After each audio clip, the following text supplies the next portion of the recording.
Very good morning, everyone. We are proceeding further in chapter number 3. So, in chapter number 3, we did the definition of matter previously. Then, हमने देखा that what is classification and how to classify different type of things. ठीक है जी. Then we have seen that how many groups of matter are there according to their physical state, and then we see the constitution of matter, that how the solids are packed and how liquids are packed and how gases are packed. Now today we are going to do the properties of matter. जिसमें से दो हम पढ़ चुके थे, but still we will revise that and do it further. Then the first one is appearance and feel. Name some materials which are lustrous or have dull appearance. Dull, dull. Yeah, this is auto correction of the phone. So you have to name some materials which have the lustrous and dull appearance, and name some materials which are smooth in touch and rough in touch. ये हमने थोड़ा सा करके देखा था ना. ठीक है. This is you can see roughness and smoothness. Roughness plane, ये जिसके ऊपर बन के ऊपर तिल लगे हुए हैं, एंड विदाउट तिल जो बन है, that is the smooth one. Then you can easily see the shiny और lustrous materials and dull materials with the dull appearance. Wood जो है वो डल अपीयरेंस है. ये जो प्लैटिनम और सिल्वर, ये सिल्वर एंड गोल्ड है, these are having the lustrous appearance, और इसको टच करने में भी स्मूथ है, जबकि वुड को टच करने में स्मूथ नहीं होती है. then we are having the transparency. So in our live class मैंने आपको बॉटल दिखाई थी एक. the property of a material which allow light to pass through it is called the transparency. मतलब वो प्रॉपर्टी जिसके थ्रू एक लिक्विड के आर पार लाइट हमें दिखाई दे, सब कुछ दिखाई दे, उसको हम ट्रांसपेरेंट मटेरियल्स बोलते हैं. जैसे आपने देखा ग्लास, प्योर वाटर. अगर हमें ग्लास में प्योर वाटर ले, ग्लास के ग्लास में, शीशे के ग्लास में, कांच के ग्लास में अगर हम प्योर वाटर लें तो, और उसके आसपास हम आर पार देखें, मतलब पीछे हैंड रखें और इधर से देखें, then we will see that हमारा हैंड हमें इजीली दिखाई दे रहा है. दैट मीन्स प्योर वाटर जो है वो ट्रांसपेरेंट है. So materials which allow light to pass through them, उनको हम ट्रांसपेरेंट मटेरियल्स बोलते हैं. मटेरियल जो अलाउ नहीं करते हैं लाइट को अपने में से पास करने के लिए, उनको हम ओपेक मटेरियल्स कहते हैं. Fine. So, for example, wall and blackboard are there. Then these are the type of transparent, translucent and opaque. First one देखो, पूरा इस पोर्शन में से सारी लाइट पास ऑन हो गई है, that why we will see that these are transparent. अगले में से थोड़ी सी लाइट पास ऑन हुई है, सारी लाइट नहीं हुई है, then we will see that these are translucent. और तीसरे में लाइट दूसरी तरफ दिखाई ही नहीं दे रही है, so we will see that these are opaque. ये आप एग्जांपल्स देख सकते हो, जैसे कि विंडो के आर पर आप इजीली देख पा रहे हो तो वो ट्रांसपेरेंट है. देन सन ग्लासेस, जो कलर्ड वाले सन ग्लासेस होते हैं, उसमें से हम सारी चीज़ें अच्छे से नहीं देख पाते, उसके कलर्स में नहीं देख पाते, कलर चेंज हो जाता है because of the color of the glasses in the sunglasses. That's why these are translucent and opaque मतलब जिसके आर पर हम बिल्कुल नहीं देख सकते, जैसे आपके घर की wall. so these are opaque. then floating and sinking is there. float मतलब तैरना, sink मतलब डूब जाना. floating means तैरना, sinking means डूब जाना. So materials which are lighter than water, जो वाटर से हल्के हैं वो पानी के ऊपर तैरते हैं, जैसे paper, ice, would, leaves, flowers, ये सारे जो हैं पानी के ऊपर तैरते हैं. और मटेरियल जो हैवी होते हैं वो पानी में नीचे बैठ जाते हैं, वो जैसे पैबल्स एंड कॉइन्स, और उसको हम कहते हैं सिंकिंग। अब आप देख सकते हो, इधर देखो, फ्लोट और सिंक। ये पेपर बोट हो गए, प्लास्टिक के टॉयज़ हो गए, वुड हो गया, दीज ऑल आर फ्लोटिंग। और ये देखा पत्थर, इधर भी बड़ी सी ईंट है, देन ये कीज़ है, नट है, बोल्ट है, ये सारे आप देख पा रहे हो that they have synced in the water. ये पानी में अंदर सिंक हो गई है, ठीक है। So that was the floating and sinking. So आप अपनी बुक में देखिए प्लीज़, फ्लोटिंग एंड सिंकिंग, इन दोनों को अंडरलाइन करेंगे और ये दोनों एक्टिविटीज़ आप देखेंगे, ठीक है। और ये घर पे करके देखिए, कुछ भी हैवी चीज़ डाल के देखिए वो सिंक होती है नहीं, और कुछ भी हल्की चीज़ को ऊपर तैर के दिखाइए। Then we are having diffusion. Diffusion की फर्स्ट लाइन को बेटे अंडरलाइन करो। The property of mixing of particles of two materials on their own is called diffusion. दो मटीरियल्स के पार्टिकल्स अपने आप इकट्ठे मिक्स होने लगते हैं तो हम उसको डिफ्यूजन कहते हैं, ठीक है। So gases diffuse very quickly. Gases बहुत जल्दी डिफ्यूज़ होती हैं बिकॉज ये particles are in constant motion, क्योंकि उसके पार्टिकल जो है वो चलते ही रहते हैं, ठीक है। एंड लिक्विड्स जो होते हैं उससे कम डिफ्यूज़ होते हैं, लेकिन डिफ्यूज़ हो जाते हैं, ठीक है। बट इतने फ्रीली नहीं होते हैं जितना वो गैसेस में होते हैं। और सॉलिड्स जो होते हैं, सॉलिड्स आपस में डिफ्यूज़ ही नहीं करते, they can not move freely, वो फ्रीली मूव कर ही नहीं सकते, जबकि लिक्विड्स फ्रीली मूव करते हैं। ये डायग्राम आप देख रहे हो, इंक डाली, इंक बीच में डाली, ये घूम रही है, डिफ्यूज़ हो रही है, और अगले में आप देखोगे कि काफ़ी हद तक नीला हो गया सॉल्यूशन, इस तरीके से डिफ्यूज़ हो जाएगा। सो ये देखो कि अभी हमने मान लो एक परफ्यूम की बॉटल ऐसे खोल के रख दी, तो क्या होगा, जो एयर पार्टिकल्स है, ब्लू जितने भी एयर पार्टिकल्स हैं, उन एयर पार्टिकल्स के बीच में बहुत ज़्यादा स्पेस होता है क्योंकि गैसियस स्टेट है। सो अगर उसमें हम ये खोल के रख देंगे तो ये सारी खुशबू के जो पार्टिकल्स हैं उन पार्टिकल्स के बीच में आके बैठ जाएंगे, जिस वजह से हमें वहाँ पे तो खुशबू अच्छी आएगी और साथ में जो गैसेस हैं वो भी डिफ्यूज़ हो जाएंगे आपस में बहुत जल्दी से। Then you are having dissolution. Dissolution का मतलब होता है when one substance mix is completely with another to give a clear solution, it is said to be dissolved। जैसे अगर हम पानी लिया, पानी में नमक डाल रहे हो, उसको हम मिक्स करते हैं, मिक्स करने के बाद हम देखते हैं कि वो बिल्कुल क्लियर सॉल्यूशन बन जाता है और पानी बिल्कुल नीचे दिखाई नहीं देता है। सो दैट मीन्स कि वो पानी के अंदर नमक डिज़ोल्व हो चुका है। So this property is known as dissolution. The property by which a substance dissolves in another substance is called dissolution। So वो प्रॉपर्टी जिसकी वजह से एक सब्सटेंस दूसरे सब्सटेंस में घुल जाता है तो उसको हम डिसॉल्यूशन कहते हैं।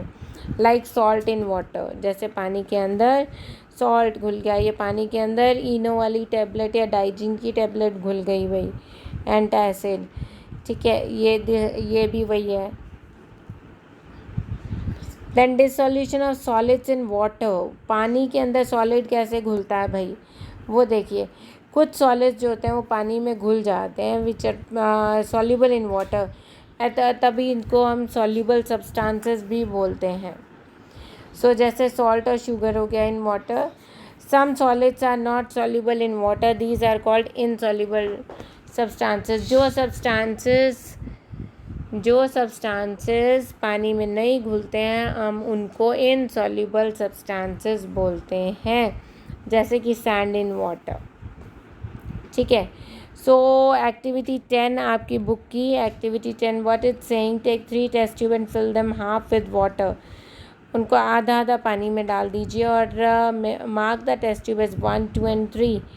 सो फर्स्ट वाली में हमें क्या डालना है, table salt and again water as you see, then sand in the test tube and third में हमने डाला sugar in test tube। अब इनको शेक कर लो अच्छे से टेस्ट ट्यूब्स को, you will see that salt and sugar dissolve in water. So sugar से भी जल्दी सॉल्ट डिज़ोल्व हो जाता है, पर ये दोनों डिज़ोल्व हो जाते हैं, सॉल्ट भी शुगर भी. सो इस वजह से हम उनको कहेंगे that these are soluble substances. But sand जो होती है, सैंड बिल्कुल भी डिज़ोल्व नहीं करती है वाटर में. सो हम क्या कहेंगे that it is an insoluble substance. Clear? Fine. So, see the solubility and saturation, saturated solution. Saturated solution क्या होता है? सबसे पहले तो आपको ये पता होना चाहिए. And solubility क्या होती है वो पता होना चाहिए. The maximum amount of a substance, एक substance का maximum amount जो हम उसमें dissolve कर सकते हैं given volume of water में, उसको हम solubility बोलते हैं, solubility of that substance. And the solution which cannot resolve more amount of a, मतलब आप मान लो कि पानी में नमक डाल रहे हो, नमक डाले जा रहे हो 6 चम्मच के बाद आपने देखा कि उसके अंदर वो 6ठा चम्मच घुल ही नहीं रहा है. that means that become the saturated solution. ठीक है. बट उसी टेम्परेचर पे मीन्स अगर मैं उसका टेम्परेचर बढ़ा दूंगी तो इंटरमॉलिक्यूलर स्पेस बढ़ जाएगा. इंटरमॉलिक्यूलर स्पेस बढ़ते ही वो सैचुरेटेड सॉल्यूशन की कैपेसिटी भी बढ़ जाएगी, वो अपने अंदर और भी नमक घोल सकता है. Then activity 11 is there, which is there on the page number 40. Now take a glass tumbler, half filled water, आधा ग्लास पानी लेना है. Add half teaspoon of sugar in it. उसके अंदर आधा टीस्पून फुल शुगर डालना है. एंड स्टिर वेल, घोल दो उसको अच्छे से. Then the sugar dissolves. Now add, फिर वो वाली शुगर डिज़ोल्व हो गई, अब थोड़ा सा और डिज़ोल्व करो. ऐसे करते ऐसे ज़्यादा करते जाएंगे तो हम keep on adding sugar in half tea spoon amounts and stir well, so that हमें उससे बड़ा इजीली पता चल जाए कि अभी हाफ के अकॉर्डिंग दैट कितना ज़्यादा शुगर उसमें और ऐड हो गई है. ठीक है जी. So it depends on the volume of which solute you are taking. So the above activity can also be performed by adding common salt in water instead of sugar. आप नमक भी डाल सकते हो अगर शुगर को वेस्ट करने का मन ना करे तो. Then solution, the solution, page number 41, second paragraph. The solution obtained in the above activity cannot dissolve more sugar. Such a solution which cannot dissolve more sugar of a given substance, हम उसको बोलते हैं that it is a saturated solution.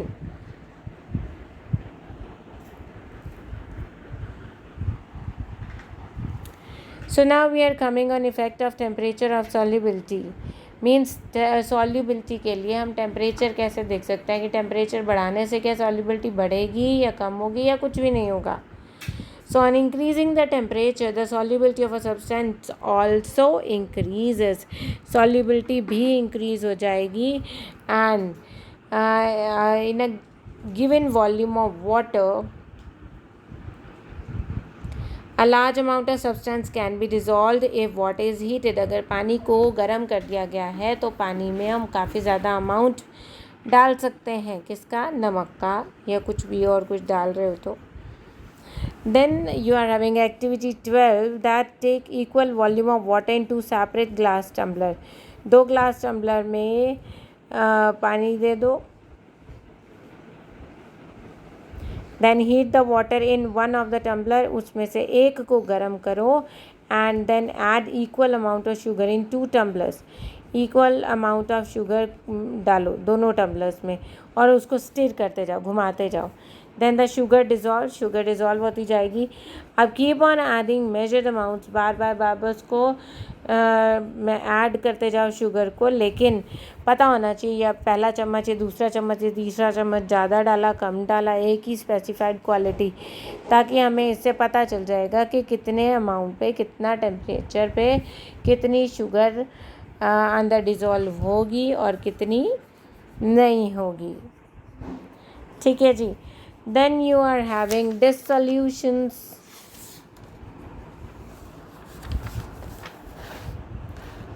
You are having page number 42 for dissolution.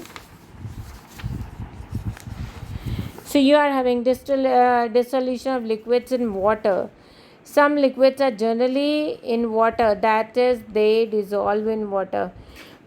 जो कुछ liquids होते हैं वो पानी में ही होते हैं क्योंकि वो पानी में घुल जाते हैं। Some other liquids are insoluble in water. अब इसकी एक्टिविटी देखो, हमने क्या लिया, हमने 2 टेस्ट ट्यूब ली और दोनों को 1-2 मार्क कर दिया। Half fill of each test tube with water, दोनों को आधा आधा भर दिया टेस्ट ट्यूब में।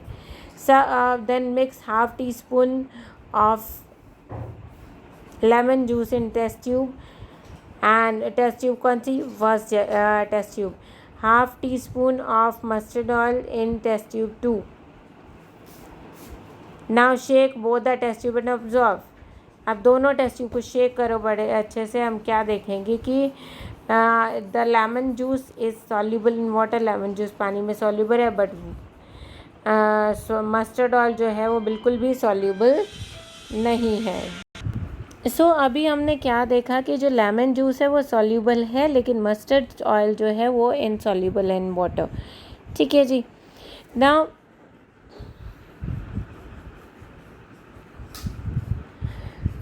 ये दोनों हमने टेस्ट ट्यूब ली थी, दोनों को 1-2 मार्क कर दिया था, दोनों को हाफ फिल कर दिया था पानी से। एक में लेमन जूस डाला, एक में मस्टर्ड ऑयल डाला, तो दोनों को शेक किया, देखा कि वो लेमन जूस तो शेक हो गया है एंड मस्टर्ड ऑयल नहीं हुआ है dissolve. So this is how the liquids are dissolve in water. ठीक है, you can see in the diagram also. Now dissolution of gases in water, इसमें देखें कि कुछ गैसेस पानी में घुल जाती हैं, जैसे सोडा वाटर होता है। सोडा वाटर जब हम बनाते हैं तो पानी में कार्बन डाइऑक्साइड घुल जाती है, एंड ऑक्सीजन भी घुली हुई होती है पानी में, जिससे एक्वेटिक एनिमल्स ब्रीथ करते हैं, सांस लेते हैं। So oxygen is use by aquatic animals to breathe. अब जैसे हीलियम, ओजोन, हाइड्रोजन होती है, पानी में बिल्कुल नहीं घुलता है। And take a soda water bottle and open its lid, हम क्या देखेंगे कि उसमें से गैस के बबल जो हैं वो निकल रहे हैं। अगर हम बॉटल को ओपन ही रख देंगे तो थोड़ी देर बाद देखेंगे, आप देखते ही हो कोल्ड ड्रिंक में कि अगर हम थोड़ी देर खुली कोल्ड ड्रिंक छोड़ दें तो वो उसमें से सारी गैस बाहर निकल जाती है। So this is how the dissolution of gases in air are there, in water are there. ठीक है जी। ये बहुत इंपॉर्टेंट है। लास्ट पेज पे देखो, the solubility of a gas in water decreases with increase in its temperature, कि gas की जो सॉल्युबिलिटी होती है, गैस की सॉल्युबिलिटी किस में, पानी में, डिक्रीजेज अगर हम इंक्रीज़ करते हैं टेम्परेचर तो वो कम हो जाती है। Thus we have learn that all material, जितना भी मटेरियल है made up of matter, solid, liquid and gas, and matter can be classified on the basis of property, कि उसकी appearance कैसी है, उसकी feel कैसी है, transpiration कैसी है, diffusion कैसी है, and overall this solubility कैसी है। ठीक है जी। So this was your chapter. एक बार इसको रीड कर लीजिए। सारी एक्टिविटीज़ आपने अपनी नोटबुक में लिखनी है, बनानी है। Then I'll send you the exercise in next class. Fine. Thank you very much.